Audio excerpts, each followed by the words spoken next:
Hello there. Hello there. And welcome to Corellian Chinwag, part of the What If Qui-Gon Didn't Die podcast. My name's Jamie. And my name's Shaun. And this is our little weekly catch-up, a little peek behind the curtain. Window twitching. Stop staring. Stop staring at me. Get a life. This is where we just have a general catch-up and we talk a little bit of smack and cheese. Smack and cheese. So, with that being said, hopefully, first of all, let's just address something. Yeah, the elephant in the small studio room. Yeah, so last week's episodes, the last two episodes that you will have heard. First of all, apologies. The audio quality was shocking. This is user error. This is more likely than not user error. The knob behind the wheel wasn't functioning as he should have been. It's not that. It's a learning curve. You're still learning the new program that we're using. Yeah, stuff was a little bit kooky. And to be fair, this session, dear listener, we have been sat here. Well, poor Jamie's been sat here for the better part of 40 minutes trying to figure out how that issue occurred last week and how to fix it. How to make it better, yeah. So, we're still learning this new program. Hopefully you would have seen the reel that I'll do when last week's episodes were released. Yeah. And then that should explain a little bit more of what happened and what's going on. But yeah. Hopefully you still enjoyed the episodes anyway. The content was good, even if the sound quality was not your usual expectation. It was so annoying. So I sat there editing these last week, the last episodes last week, and man, I could feel your frustration through the messages you sent me. Yeah, I was really gutted because I was trying to fix the sound and I just couldn't do it. Yeah, you can only edit digital sound audio so much before it just becomes fart noise. It's not easy. There was times that we were down the shaft that Big Daddy Palps fell down. Yeah, it was so echoey. There was so much noise. It was worse than what we've ended up putting out. Yeah. I then had to take the existing from the new program, stick it into the old program to fix it up to the point where we got it. Yeah, and that improved it significantly, but it's still not you. It still wasn't the usual listening thing, but you did really well to bring it back from the grave because I did not want to come back round and re-record those. Because content-wise, it was amazing content. Yeah, the Star Wars episode was really good. A real different take. I was really happy with how that went, and to have potentially lost that would have been heartbreaking. Because I don't think I could have done it on the fly again. No, and this is the problem with episode 1. Yeah, that was the episode that people have heard is the third attempt. Yeah, and it's as I said before, it's very hard to have the same conversation and do the same bullet points again and again. Yeah, I mean, some people do it for like talking things. Like I was part of a youth speaks thing when I was in school, so you had the same argument and you went around different schools and stuff, sort of almost debating with your little team. Yeah, you would basically act the same script. Okay. But it wasn't like we were reading from a script. We were just remembering the points we had and then trying to do them again from fresh. Because ladies and gents, that first episode. Yeah, it is still a beauty though. Yeah, don't get us wrong. We enjoy the content of it. Yeah. And because we really wanted to do this podcast, we thought we've got a great idea here, and we're really happy with what we produced. Yeah. From a content point of view, from a technical point of view, it's heartache. Yeah, it's heartache incarnate. Yeah, but it's as you, dear listener, have hopefully listened throughout. The improvements are phenomenal. That's been made. Yeah, and with the odd blip here and there, overall, I think we're don't want to pat myself on the back too much, but I think we're doing all right. You're doing all right because I've heard good things, my friend. I don't touch the sound editing people. It's all Jamie. So send him a bit of love. Yeah, I'm the nerd behind the computer, and I'll just make the funny reels. Yeah. where I still pitch pictures off Google and put That's music all to right. it. We've each got our own roles. Yeah. So hopefully this episode should sound much, much nicer. The bee's knees. All I'm waiting for now is comments that were too quiet. But let us know, because if that's the case, then we can adjust and we can make the adjustments a lot easier once we've got some feedback. Yeah. So, with that out of the way, Admin done. Production meeting completed. Yeah. How have you been since the last saw you, Shawnee? Yeah, I've been all right. I've been good. I've been quite busy, and yet it's not very exciting busyness. I know exactly what you mean. It's one of those, I've got plenty to talk about. I'll rattle through some of the stuff. I painted some more of Brad's model. People have heard about this every week. I will maybe for next week, I might put a picture up. So when this will be 2 weeks before, I'll put the reel up on like the 15th or whatever. Yeah. But this will actually come out on the 26th, 27th. I'll put a picture up of that. It's so close. I'm sitting down for a couple of hours when I can and doing some stuff. And it's actually worked really well. The marble effect I was on about, I've put it's called contrast paint. It's just a top of Paint Games Workshop does. It's like a speed paint. So it's quite watery. Yeah. And it applies like a shade. Okay. So it's supposed to go into the recesses and give you some sort of texture without doing like loads of layering of different colours. Yeah. Plastered some really, really watered down glaze of that I made over my white and black marble just to give it a sort of blue tinge. It's like a glacier blue. Nice. It's like a white, but there's just like a hint. Kiss of blue in there. It's worked really well. Good. So that side of the model is so close. I just need to cut up them stickers I got and put them on there. You did send some pictures through to me.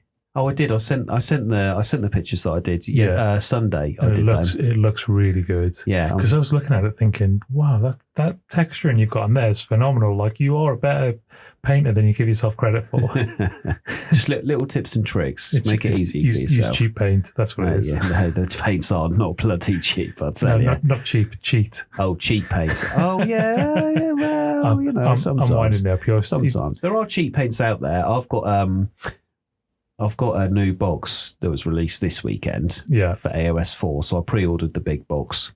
Haven't opened it yet because in my little head, I will finish Brad's model before I look at this nice new edition that's been released. They've revamped the game. It's like AOS 4. Yeah. So it's all brand new. The game mode's new. They've delved into it. All of the old books and all of the old sort of army roster things are all void now. They've gone, here's a new edition. Reset.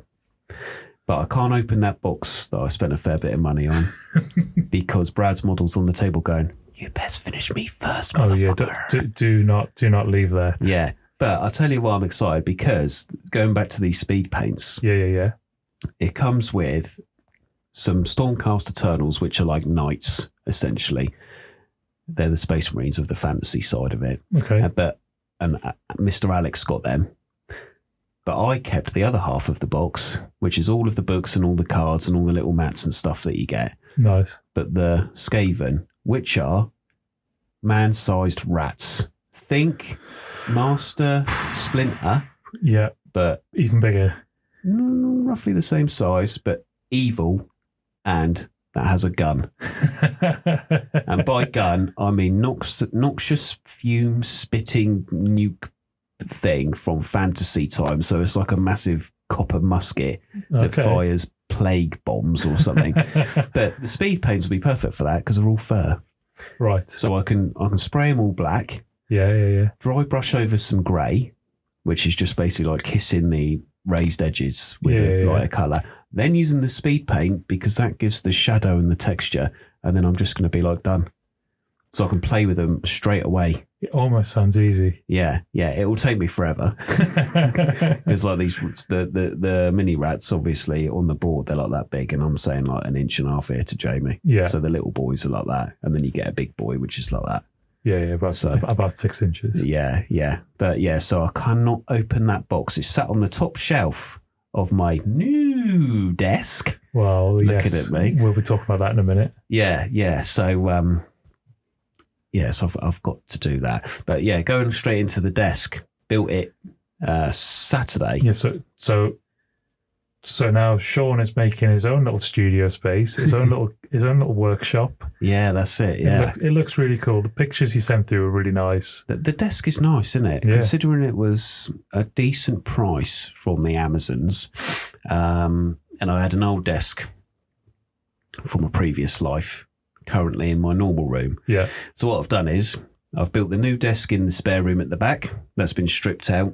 Back to the plasterboard, really, because it's getting redecorated in time. And then I've put the new desk in there for all my Warhammer stuff. It's like I've got some shelving over the top, people. And then I've taken my old desk in to put the laptop on. Yeah. In a sort of L-shaped communal desk area. Yeah. Because my auntie's going to work from home at my nan's on a Friday. Okay. For a bit of company and that while I'm at work. And then, of course, when you're away or I'm away or we need to do ad hoc we do stuff. I've got a laptop at home where a microphone can be plugged in, and granted, I'm just going to send you the audio file or whatever it is. But that's how it'll work, and I'll put it all together. Put it all together, but we can do really strapped for time. Should we just sit upstairs for half an hour and do a quick one? Yeah. Do you know what you'll find really irritating? Not being able to look at you. Well, apart from that, is those episodes will probably sound better than these episodes. Which is horrible because this room is just my little love hole to sit in. And the room that I'll be in is just literally like brick. Yeah. But at the moment, looks really good. And with my new chair at that desk, it's just the right height for me to lean back and paint and be really comfortable. I had the most enjoyable paint session on Sunday after I cooked dinner. I was like that. That's why I sent you the pictures of the model, because I was like, I've actually done some work and my back doesn't hurt, my brain doesn't hurt, nothing hurts. Although I've got a little story for you, and it's a Nana story. Oh, yeah, bring on a Nana story. So I built the desk on Saturday. Yeah. Sweating like buggery. Yeah. Because I had work, and then I built the desk after walking the dog. So I'm all sweaty. No, before I walked the dog. And then I struggles to move the old desk because the old desk is old. Yeah. So the leg and the screws that go in the legs is four tube legs. And of course, they've just got screws around a little plate. Right. They're all worn away. It's all really wobbly bobbly. It's all right when it's stationary because obviously I've pivoted the legs so that they're secure. Yeah. But when you're moving it, the legs are going, ooh. But to get it out of my current room that it was in and into the spare room where the sort of studio is going to be, I had to put it in the hallway from my door, the way my nan's house is, old townhouse. So the staircase goes up and round like that. Oh, okay, yeah. Like a Splinter Cell type thing when you're looking around the corner with the gun. And I had to crawl underneath it to then come up at the other end to lift it and sort of coerce it around the balcony, the banister, to get it into the spare room. Yeah. Because I was on my own and there was nobody there to sort of shimmy it around. So yeah, it's about a 90-degree angle with a massive banister right on the point of the angle. Puts it in there. Anyway, does all that, sweating, tidying up, hoovering, moving my paints and stuff into there, and then moving my actual bedroom around. So and then hoovering it, because obviously everything's had to move around. I can finally do a deep clean. Nan's had a bath, pulled her a little bath because of her sore back. She stands in her bedroom. Shaun, come here a minute. Right, what do you want then, gal? What's going on here? I want that back bedroom to sleep in. You're killing me, woman. I goes, all right, why is that? She goes, well, it's so noisy out here. Now, it's been noisy because the footy's been on. Right. And where we live, there's a couple of pubs around and people have to traverse past our house to get to and from town. Yeah. So they've been noisy. And obviously the sun sets that side of the house. I get it. Summer. Yeah. I get it. All right. She goes, well, if I have just these wardrobes in that spare room when it's decorated, your desks can go here. And you can just have this room and everything you own will fit in this room because it's the biggest room in the house. And I was like, right, but do you know how long it's going to be before that back bedroom's done? And I've just built a desk that can't actually fit out of the door. and then be shimmied along the hallway upstairs into your room. It's too big. Yeah. Like it can't even be lifted over the banister because the extra sort of layer will hit. No, there's just no room. So I was like, you let me build it. You come in and had a look at the size and then decided to tell me. And then I was like, but what about your bed? Oh, well, I'll just have your bed because she's got a queen size and I've got like a double. Yeah. So I was like, all right, I'll put the double in that room and you have essentially what is at the moment my bed with just 3 wardrobes because the back room's tiny. Yeah. You saw from the picture I sent you.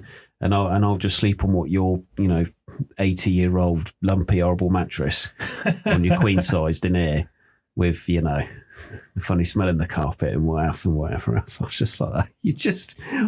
I'm standing there, I'm sweating. I've got paintbrushes in one hand and like a screwdriver in the other. And I'm just like, are you kidding me? Like, come on, gal. Meant with love. I know she meant it with love. But then this is the thing. It's noisy in the back of the house. And the sun will rise there. The sun will rise there. Oh, but she does get up early, right? She does get up sort of not long after I go to work, yeah. Yeah. But also, it's bloody noisy because you've got the Wolverine and all the neighbours. When they're in their gardens, it's literally like they're outside the window. Oh, okay. Just because of the way the houses are, all of the sound it's like it sort of waves up like that. So, yeah, I was like, I ain't no better for you. So, and I sort of said, well, it depends when you get it decorated. So I just got to wait now for her to go, oh, I've got somebody to come around to do the plastering. And then I'll be like that, well, my new desk has got to get covered over with some sheets. Yeah. And hopefully the plasterer doesn't moan. You're probably going to have to dismantle that table. Yeah, I know. And it no, because the Allen key, because granted, it wasn't expensive. It looks really nice. Yeah. And the wood is great quality. Don't get me wrong. It's a really nice quality desk. But the Allen key has rounded off some of the screws because they're obviously softer than they normally are. I've got a way to get them out again. Yeah. It's just going to be annoying because they're underneath. They're the underneath ones going up into the actual bowels of the joints and stuff. So I'm going to have to lay on my back and then sort of do it. But there we go. Funny Nan story. End.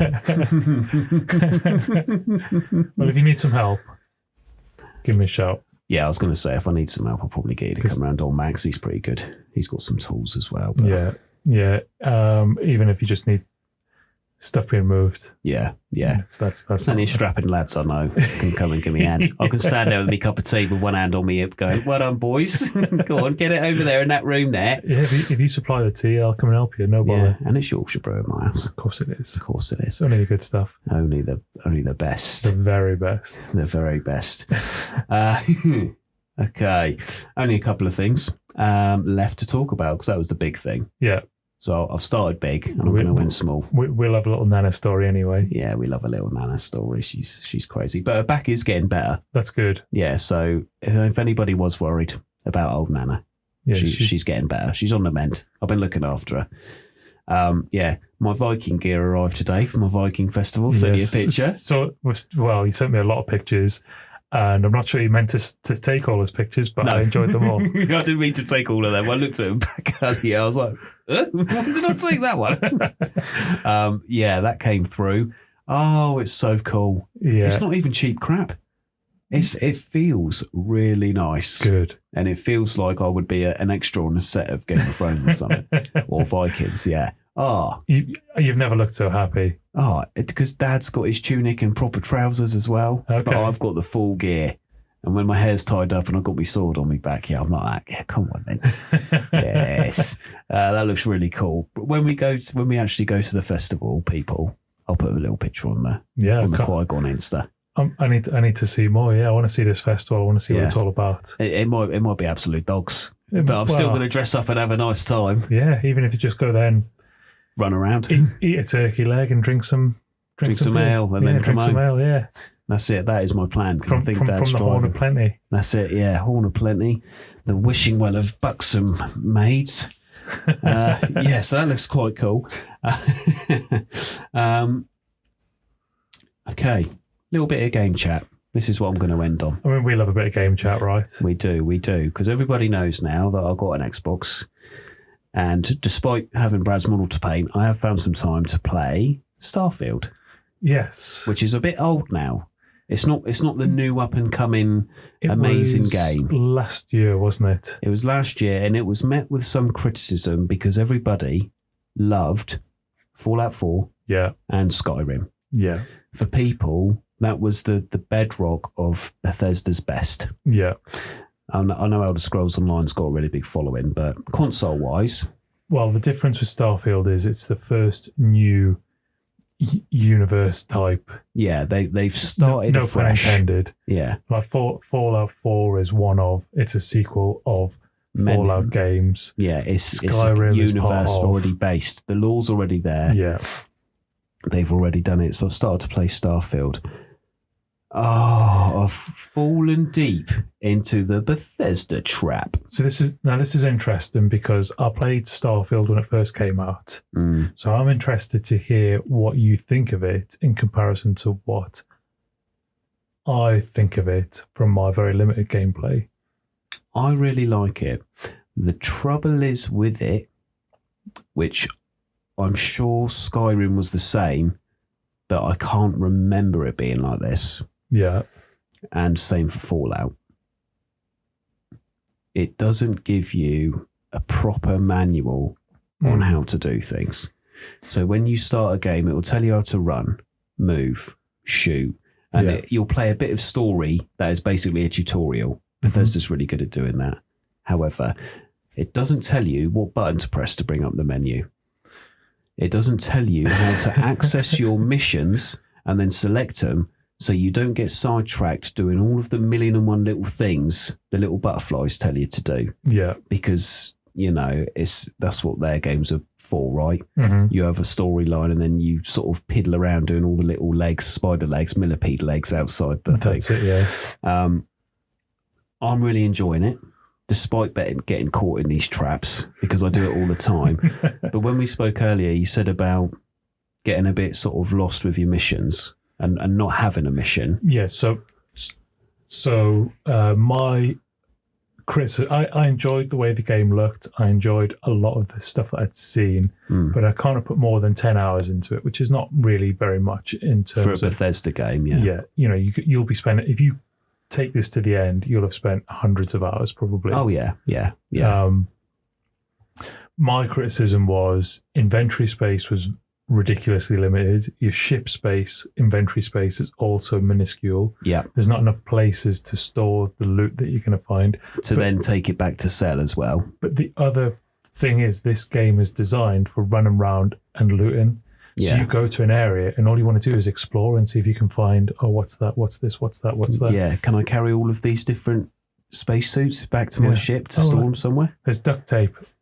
Of course you need duct tape, but it's useless in this. Useless in that, yeah. It's all very different, but you're still picking up all the junk because you don't know what's useful yet, and that's fine. Yeah. You come to learn that, and you would always expect that at the start you'd have less space anyway, and you'd develop that with skill points and better equipment, bags and jackets and whatever else you pick up along the way. But it felt so limited. But the areas to explore are so vast. Yes. That there's it's very jarring. Like you needed more space on the ship. Yeah. Just a handful more containers that could hold more than 30 items, for example. Yeah. Yeah. And I think then you'd be like, right, it doesn't matter that I've collected all this junk. Because it's going to sit there till I can sell it anyway. And I'm going to work it. Then when I've got to the point where I can work out where the trader is, or the crafting benches or whatever it is that you're looking for, then you can go, right, I can make these few basic items. Yeah. The rest of it's junk, or the rest of it I'll need later, but I don't have... But you start to build up. Yeah, and you need somewhere to store it to go, I need that later on, because you're going to need some of it later. Yeah, and it just feels wasteful just to take it and just drop it outside. Yeah, or sell it to somebody for less than it's actually worth. Yeah. I've got a few answers to these. Because I've played less than 10 hours, but I've already fixed some of the issues that you had. Yeah. And now this might be like a post-launch kind of game fix. Oh, yeah, because you got it the day it come out. Whereas it's been what, a year and a bit, you said? Yeah, it must have come out last summerish, I reckon. Yeah, it was the big thing sort of last year. Yeah. So, space. The final frontier. Well, space in your inventory, rather. There's three things. Yeah. The first one is you do have limited space to carry, but the actual spacesuits weigh a lot. So you want to get rid of them and only have one on you at a time. Yeah. So you need to constantly be going back to a trader or any ship in space that you can trade to, because it doesn't also tell you that you can trade with mostly anybody in space. Obviously, when you're actually in the starfield, not on a planet. Right. Because you also need to level up your weightlifting to get it up pretty quickly. But it doesn't tell you need that straight away, because unlike other Bethesda games, you can still run when you're over encumbered. Which is a great mechanic, because in the past you just snail along, or you're frozen. Yeah, because you got too much to carry. And that's it, not allowed to move. You've got to then ditch something, but at least you can still move. To try and sell it, to be like, I'll make a quick buck. Yeah. So the next thing is Starfield wants you to have a follower at all times. Okay. Who can take your crap. Because you can just press a button and they hold all of the junk or all of the materials. Yeah. So there's one way to get somebody early who has loads of weight bearing capability. This is what you want. This is what you want. So when you're making your character, there's an option to be like an adored hero or something. Okay. When you're doing your sort of character selection stuff, that opens up the avenue for the adoring fan, which is somebody from all of Bethesda games. Yes. Now, normally you can't add them to your party. They just run up to you and be like, oh, I love you. Here's a note from so-and-so or whatever. You can actually add him to your party and take him with you on missions, and he'll just carry thousands of stuff. He's got more carry capacity than Sarah Morgan, and I think he's got more carrying capacity than the robot. Right, okay. But when they're all on the ship, this is sort of under 10 hours of gameplay. I've got 5 people working for me at the moment. See, now I didn't even get as far as having one follower because I was so busy just walking around these vast planets. Yeah, so you sort of skipped the main storyline to start the initial bit, because you get somebody to follow you straight away if you go to the lodge. Yeah, I think I went to the lodge at one point. But yeah, you end up on a planet and then you're just busy scanning flora and fauna, just trying to get all the bonuses you can get out of that or whatever it is you get from it. Yeah, that's where I lost a lot of time. Yeah. Whereas I sort of spoke to, because when I play Bethesda games, I'll make sure I do every dialogue option. Yeah. Because I'm just anal and autistic like that. And then, so I had a follower straight away. So this adoring fan can carry loads. Also, when you go to the ship, even if they're not following you, you can get each and every one of them to hold stuff for you. Okay. And of course, when you land somewhere to sell your junk, you've just got to go and talk to them all to take it off them. Yeah. The last thing about space, I started a mission that was obviously pre-started when I picked up a certain item and I didn't know. Okay. And then obviously Bethesda goes, oh, there's a story attached to that mission. And then you're sort of dragged into one. A little way into that, it's a long mission, but I've already got a second ship and the cargo space is quadruple what the original first ship you get has. Yeah. And that's a free ship. I didn't have to pay for it. I don't have to upgrade it. But because I've done that mission, it's now in my sort of backpack of ships. So now I've got 2. And if I really want a cargo hauler, this one I picked up during this mission, which is actually under my name now. I've registered it with the Galactic Council. Yeah, that's got like over 1,500 capacity. That's good, isn't it? The one last thing to worry about is the ship repair kits are 10 kilograms each. Right. And each ship automatically comes with 6 of them. So you're already 60 weight down. Just because when you're fighting, you need that bulk of the repair stuff in the back. Yeah. But yeah, so there's a few pointers there. But I only knew about the adoring fan because I picked it as a joke. But then it turns out Brad from work told me that's what I should have picked anyway. Okay. Because when he ran up to me, I said, oh, Brad, yeah, this happened. What a throwback to like Skyrim and Morrowind I remember. Fallout 4. And he said, yeah, add him to your party. because he's got, the weight bearing to do that stuff. That's all he's there for. But I've been dragged in, so I've only actually done a couple of the main missions. But already you've achieved a lot more than I have. And I'm level 14. Because you keep getting dragged into it and you're going, I just want to do the main mission here. I want to go and do this. But all these other things pop up and then you're like, I'll just run and do that for so-and-so because it should only take me 10 minutes. No, 45 minutes later. The volcano's waiting to erupt whilst you're collecting garlic for the farmer's wife. That's it. Yeah, that's exactly it. Yeah. Yeah. Can you go and pick me up this one item? Yeah, okay. What happens when you go to the place to pick up the one item? Oh, 10 people need your help. Always. To do stuff. Typical Bethesda. It is called the Bethesda trap. And it's called the trap for a reason because you fall into it and then it's like last night. So obviously I did some painting and I thought my back's hurting. Not from the chair, but just from generally like the day's stuff. And I've got to wait for this special paint I've got to dry. Yeah. Play a bit of Starfield. I wanted to do one mission. 3 hours later. 3 hours later, that mission released me from my mortal coils. And I went, oh, thank God I finished that mission. Now I can, oh, hang on, it's 11 o'clock. Yeah. Bedtime. Yeah, I've fallen into that trap so many times. Oh, it's just like, it's a great game. It doesn't make me miss wanting to start Fallout 4 again.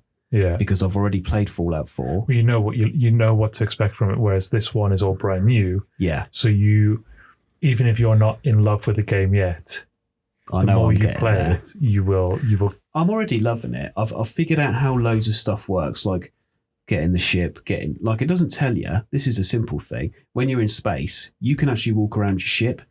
Yeah. But never does it tell you that you can go into first person and just press B. And then suddenly you're walking around your ship talking to people. Oh. And you're like that. There's no hint, no tutorial to tell you, oh yeah, by the way, just press B. Yeah. Then you can walk around and, and have a look. But yeah. Exciting. Yeah. The trap is real and I've really got to manage my time here because I can get very addicted to it. Very. Yeah. So I need to be like, no, not today. Can't even turn it on today. But yeah. That's basically it. Well, it sounds like a lot. your Bethesda trap is the same as my DayZ trap. Yeah, we were speaking about this when we were making a cup of tea earlier, weren't we? So I mentioned it last week, and I barely scratched the surface. And even now, I know there's so much more for me to do. Yeah, it's a survival game. You start with nothing: a t-shirt, some rubbish trousers, and some trainers. It's very realistic like that, isn't it? Yeah, you can craft stuff like what the best tool you can have is a knife. Yeah. But if you haven't got a knife, which you won't start the game with a knife, but if you haven't got one, you can craft one out of 2 stones. You can make a stone knife. Yeah. If you find a big rock and you've only got 1 stone, you can craft a knife by smashing that little stone against the big stone. Yeah. But then you just spend the time sort of exploring and resource gathering. Yeah. You can go fishing, you can cook, you can do all sorts of stuff. But there's other players about looking for you who, they'll want the stuff you found. Yeah, they want your loot, don't they? They do, yeah. Or they might be friends. They might be friends because there's a cool feature with it, and it's not unique to this game, but friendly fire. Well, there's no such thing as being immune to your teammate. All right. Everybody is fair game. So one of the best dynamics with the game is trust. Oh, okay.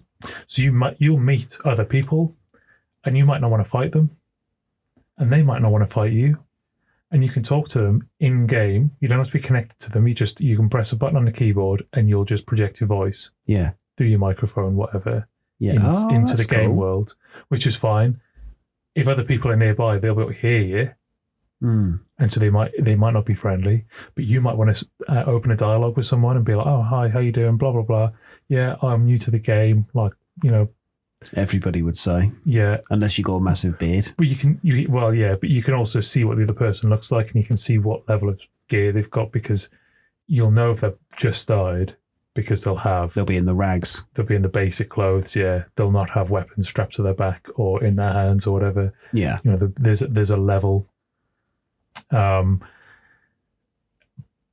but you can't trust anybody. Yeah. You can be friendly and you can pretend to be friendly, but as soon as they turn their back, if you become friends with someone and they've got a nice gun on their back and you've got nothing, you might have a pistol hidden. Yeah. And they might walk in front of you and you might just go, I want that gun, and just shoot them in the back, and that's it. Oh my goodness. It's lethal down there. This game is also a little twisted because when you kill a survivor, you can then cut them up and eat them. And you can eat them. Yeah, but it's survival, isn't it? Yeah. So. You can also give food to people. You can give items. Any items you've got, you can give to other survivors. Yeah. Any liquids, anything like that. So you can give them human meat. You can cook it up and give it to them. Yeah. So I've heard stories. So I play with a couple of guys, and one of them was saying he's killed a guy in game. Yeah. And he's got a mate. And he's managed to kill this guy, get them all chopped up and whatever. Then hands this meat over to his mate and goes, "Yeah, that was your mate, by the way, and you've just eaten it because you were starving." The other thing he's done is you pick up various containers for like water or whatever. So you can find bottles, you can find canteens, you can find a big cooking pot, and you can stick water in them. Yeah. Sometimes they've got liquid in them, and it might say it's a water bottle. And there's liquid in there, but there's no identifying what the liquid is. Yeah. So the first thing you should do is empty the bottle. If you find a bottle of water, it's empty with liquid in it. Yeah. You might be really dehydrated, but you should always empty that water out. Yeah. Because this is something else my mate's done. As he's gone up to people and gone, "Are you thirsty?" And they've gone, "Yeah, I am actually a bit thirsty. Oh, I've got a drink here for you." Hand over a water bottle full of gasoline. Now, then they get poisoned, and then obviously, yeah, and there's all sorts of illnesses and whatever, and you've got to take, antibiotics and whatever. You've got bandages, and there's levels to this game which I have not yet played through. It's so in depth, and I love the sound of being able to craft everything. And if you have a good run, without bumping into anybody sinister or any zombies or anything like that, you can do some fishing, gather your food up. Yeah. I assume you can collect rainwater into jars. Or... I don't actually. You might be able to. Maybe. I need to look up. Anything's possible in this game. Yeah, so maybe you can collect rainwater in all your various cooking pots. If you're out in the rain, your clothes get wet. Yeah. They also get heavy. There you go. So surely the rainwater can collect in a jar. And you get cold. And if you get cold, you become more susceptible to illness. There you go. Just like surviving in real life. Yeah. Don't go swimming because everything just gets wet. Yeah. But you can wear like a raincoat and that might help. Or you can get a dry sack and you can stick some items in a dry sack. Yeah, that's a good shout. And then you can keep the stuff dry if it needs to stay dry. Yeah. It's so in depth. It sounds really cool, but it's something else I can't get addicted to. So I described this to you earlier in terms of the crafting, the level of crafting. Now, this again is quite basic. Yeah. I found a crossbow early in one of my games. Yeah. And it came with one bolt to start with. One bolt. But you kind of need more than that because you might fire one and then either miss or miss. Yeah, or anything. So then you need to go up to if you've got a hedge or a bush next to you, you can go into the bush. You can take sticks out of it. You can break this bush down, and then you get a long stick. Then you have to make that into a short stick. Then you need a knife or a sharp tool like an axe or a stone knife, like I've said. Then you can sharpen up the short stick to make the bolt. To make another bolt. However, if you load that bolt into your crossbow, it won't fire particularly straight. Because it's got no aerodynamics from the feathers. So then you have to find a chicken, kill a chicken. You'll get the meat off of it as well. Yeah. And but if you do that barehanded, you'll get blood on your hands, and then you'll get ill if you try and eat anything with your bloody hands. Yeah. But then you also get the feathers, and then you attach the feathers to the bolt, and now you've got a bolt.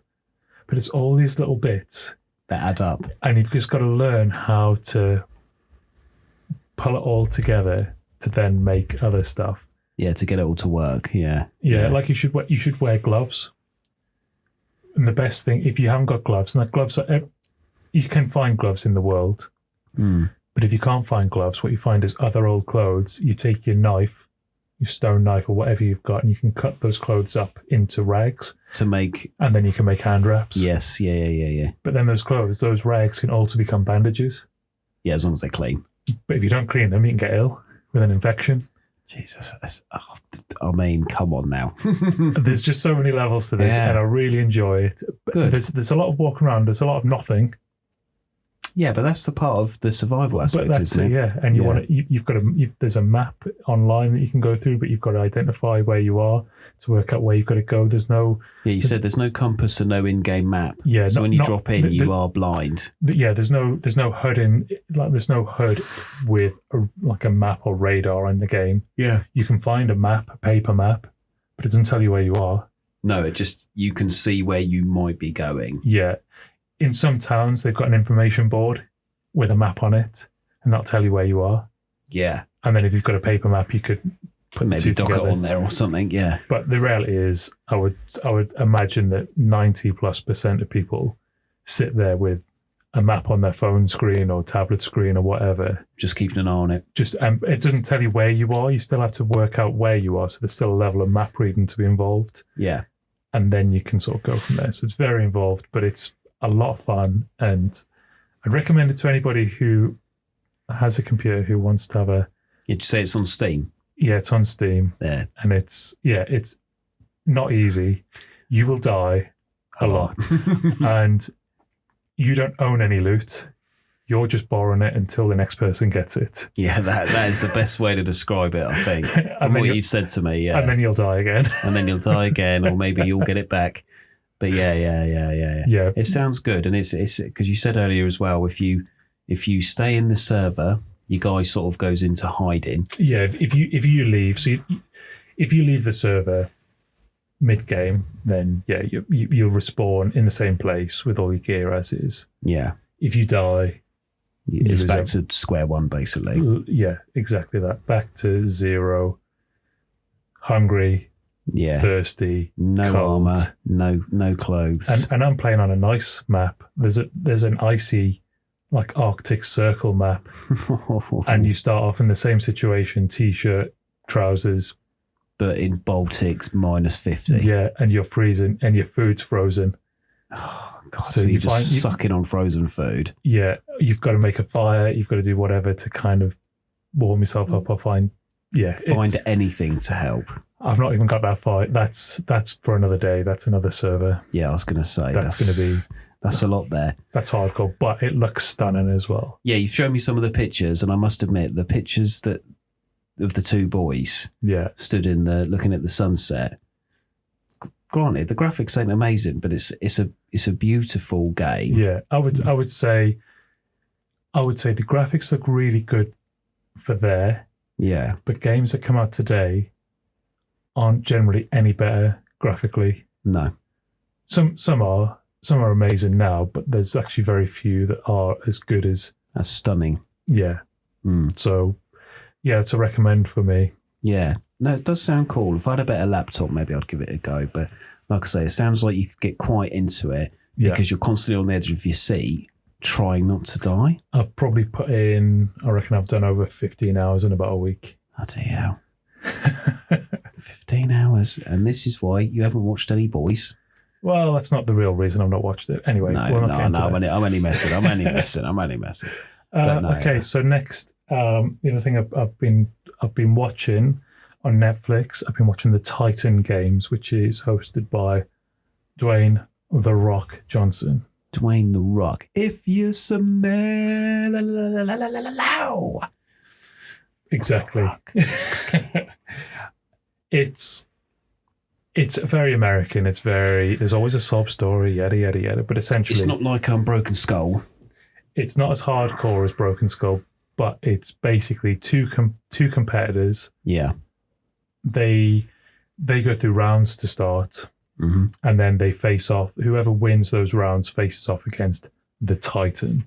Yeah. Now the Titan is the first run is pre-selected by The Rock. Yeah. He's chosen someone who he thinks is going to be good as a Titan. If the competitor wins, they become the Titan. But it's essentially an assault course, but it's... Yeah. And there's a lot of strength in there, and there's a lot of stamina, and there's some pretty brutal sort of things going on. That's quite fun. I'm enjoying that. It's dead easy to watch, but yeah, there's a lot of fluff because American. Yeah. But enjoyable. It's Movie Chat with Jamie. I watched a film, as you know. Love Movie film. Chat with Jamie. So I watched Arrival. Yes. Now, Arrival is, if you don't know the film, you might recognize the picture. There's, it's basically about aliens. Yeah. And the picture that you would see would just be this huge thing that's on end, up into the sky, and it's sort of resting vertically. Yes. Yeah. It's like a funny sort of egg shape, isn't it? Yeah, a bit like that. Yeah. Yeah. Looks like the alien leg. Yeah. So this is a film that I've only heard good things about. I've always heard it's really good. One of the best films of its sort of genre, I suppose. Yeah. It's by Denis Villeneuve. He does the Dune movies. Yeah. And Blade Runner 2049. Now, Blade Runner 2049. Yeah. I love that film. It's so good. It looks amazing. Sounds amazing. Dune looks amazing. Sounds amazing. Bit boring, but that's my opinion. Arrival. Essentially, aliens arrive on Earth. And the film is about trying to communicate with the aliens to find out what they want. Yeah. And it's, on paper, I don't think it sounds that exciting. Yeah. But it's really good. So I watched this with my two girls. Okay. My eldest being 11, she loved it. Yeah, got stuck in, did she? She was gripped by it. There's a little bit of time travel stuff in there. Yeah. There's a little bit of just like mind-bendery sort of content. My youngest couldn't be bothered. Like, she wasn't interested. She went and did some drawing or something. She was like, yeah, whatever. Yeah. But yeah, eldest was gripped. She loved it. I thought it was really interesting. Yeah. And it's a different take on alien films, though, isn't it? Yes. And I don't want to spoil it. I'm not going to give away any spoilers, but I would definitely say it's worth a watch. Yeah. I don't know that everybody's going to watch it is going to come away from it and go, that's amazing, because it's not like a typical alien movie. Yeah, it's not thrillery or action-packed, destroy all Xenos.